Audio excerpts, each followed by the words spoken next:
Hello everyone, it's Meg, and today I'm going to be sharing with you guys a mini book haul. Book hauls are something that I have not done very often. I think I have done one previously, which was back in like October maybe, and I don't do them very often, just mainly for the reason that I don't buy books in bulk, and I just kind of buy maybe one or two books at a time, because I don't want to spend all my money as much as I try not to. But I have some books that I have bought recently. These are all the books that I have bought in 2019 so far, except a couple which are going to be for a separate book haul, which hopefully I will be filming within the next couple of months. It's kind of like a book haul challenge, and I just need to buy a couple more books before I can film the video for you guys.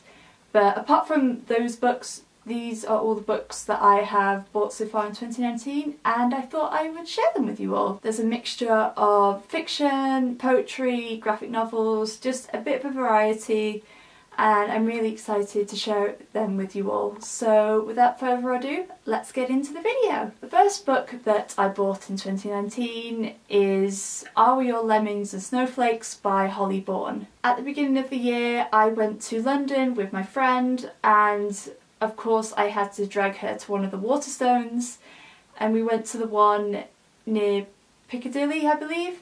And I have been wanting to get this book for a while. I haven't heard masses about it, but what I have heard, it's really meant to be really good.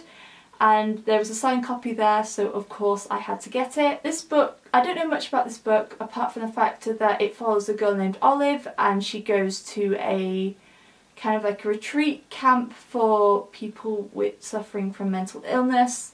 That's all I know about it. That's all I want to know about it. And I really hope that I enjoy it. I love reading books about mental health, and obviously trying to find books that I can relate to and characters that I can relate to, since I also suffer with my mental illness. So I'm looking forward to reading this book and seeing my thoughts on it. I've never read any of Holly Bourne's work before, and she is a UK author, which I love to support, because I really want to start reading more UK YA literature. I'm really looking forward to picking this book up, and hopefully I am going to really enjoy it. The next book that I bought in 2019 is actually a poetry collection, and that is Running Upon the Wires by Kate Tempest. I have mentioned this collection in a couple of videos previously. I mentioned it in my first reading vlog and also in my second one, but I don't know whether that is going to be up before this video. I feel like this video is going to be up afterwards. Kate Tempest was one of the first poets that I knew about when I was getting back into poetry back in 2017. I have one of her previous collections, Hold Your Own, which I really enjoyed, and this is her latest collection. And from what I'm about halfway through it so far, I haven't read any of it in quite a while, I must admit, just because I've not been in the mood to read poetry. But from what I have read so far, I have really enjoyed. From what I gather, this book is all about relationships. It's about the different stages of relationships, from breakup to after the breakup, and to starting new relationships. And I have, like I said, I have been enjoying what I've been reading so far. I really like Kate's writing. I feel like it's not too difficult to follow. So if you are newer to poetry, maybe consider looking into reading some of her work. I would definitely recommend. But yeah, I'm really looking to continue reading this and to read more of Kate's work, because she is definitely one of my favourite poets. The next book that I have to haul for you guys is Radio Silence by Alice Oseman. I heard a couple of people talk about this book towards the end of last year, and they were saying how good it was, and I was really intrigued, so I thought I would pick it up. Radio Silence follows a girl named Frances who is in sixth form in school, which is, I guess in America, it's kind of like the age of the end of high school, and it's the stage where she is applying to universities, and it's all, part of it is all about the pressure and the expectation of getting good grades and going to university, and what it can be like, it is like for students, which I love, because I've never really heard about that being talked of in a book before, especially in the way that Alice talks about it in this. And then the other part of the story as well is about a podcast who she draws fan art for, and that's all I want to say about this book really. I have already read this book, as you could probably tell with the tabs, and I really enjoyed it. I'm not going to talk about my opinions on it because I have a video of books I've recently read which will be up before this video, so once this video is live I will leave it in the description box down below, because I have read quite a few of the books that I am hauling at the moment. Yeah, I really enjoyed this book, and again, Alice is a UK author, so it's really nice to support her, and again, it's just so refreshing to read a UK book, because obviously there are some differences between UK and US literature.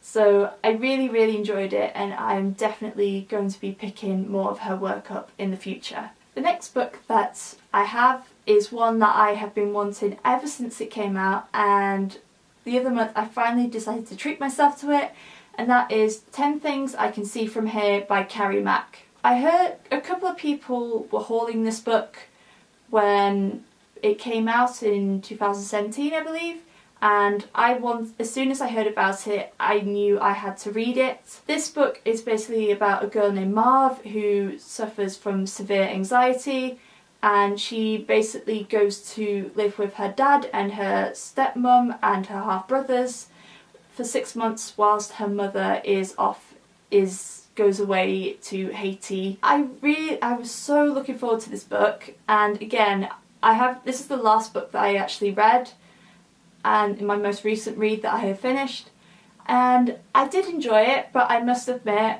I didn't like it as much as I thought I was going to. I don't know whether it's because I had such high expectations for this book, or it was definitely some other aspects made me not like it as much as I thought I was going to, which I'm really disappointed in. But like I said, there are some issues that I definitely have with this, and I also found it very triggering. Since I suffer with anxiety, I found it rather triggering, so I nearly put it down because it made me feel so anxious, and then about halfway through I did nearly DNF it because I was kind of like, oh god, like I wasn't a big fan of the story, but luckily I pulled through and I did like the story more towards the end.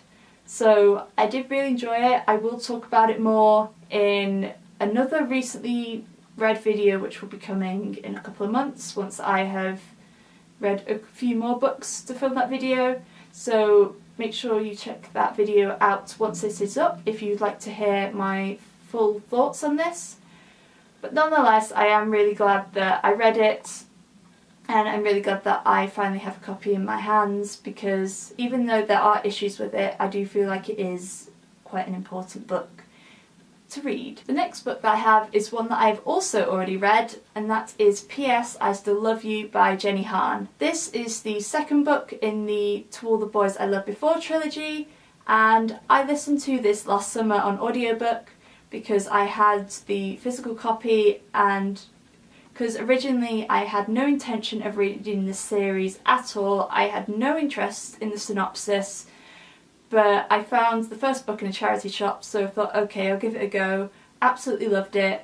Binge listened, I guess you could say, to the second and third book on audio, and I absolutely loved it. It is now one of my favourite series of all time, and so obviously I have to get myself the physical copies as well. Second to last book that I have is a graphic novel, and also another book that I have by Alice Oseman, and that is Heartstopper Volume 1. I have never read a graphic novel before. They have always intrigued me, but I feel like I've struggled to find one that I would enjoy reading, and as soon as I heard about this new graphic novel series, I knew I had to pick it up. So this series is about two boys named Nicholas and Charlie, and it is an LGBTQ+ book, and basically it's about them forming a relationship, and it is just so darn cute. Again,